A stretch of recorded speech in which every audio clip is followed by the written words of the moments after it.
The debt issue in Commonwealth countries is a major concern due to its socio-economic impact on development.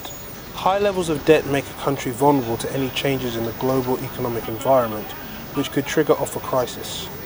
Debt in itself detracts countries from achieving their developmental objectives. Every penny that is spent servicing debt could be used for other productive purposes, but also in the social sectors, spending on education, health, and so forth. In case a country reaches a crisis, the cost can be even much more, as we have seen in recent history, especially in terms of the credit rating of a country being negatively affected and the cost of borrowing in future getting much higher. Public financial management is a key aspect of good governance to ensure that the sovereign debt portfolio is manageable when balancing revenue and expenditure. We are speaking of a sovereign debt portfolio, which is typically the largest portfolio in any country you can see.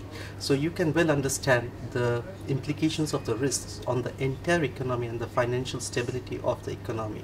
And we have seen innumerable instances over the past decades that debt crisis can stem from very poor debt structures or debt composition, and that's what the key role or task of the debt manager is, to manage the debt composition or the debt structure in such a way so that the risks are mitigated and the economy is put to a certain resilience in the face of many global economic shocks that we see with a globalized or closely integrated economy.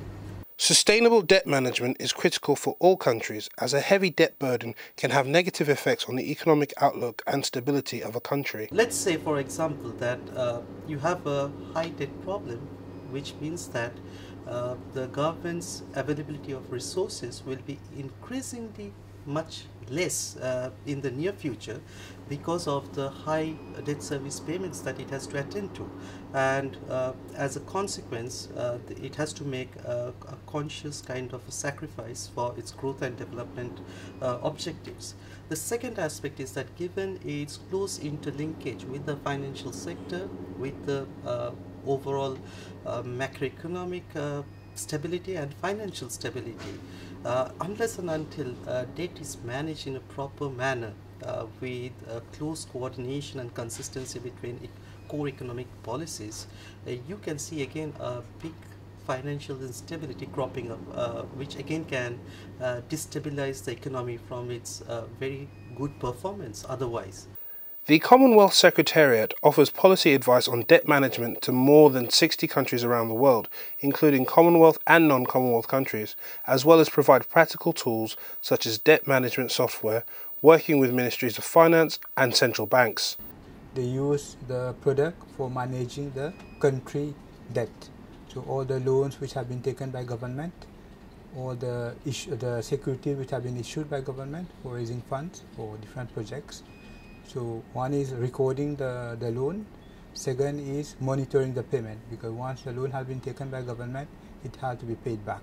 So the monitoring of the payment and actually capturing the transactions in terms of the payments made to the creditors. The second product is the auctioning system, which is used essentially by central banks in the issuance of government securities like treasury bills and bonds.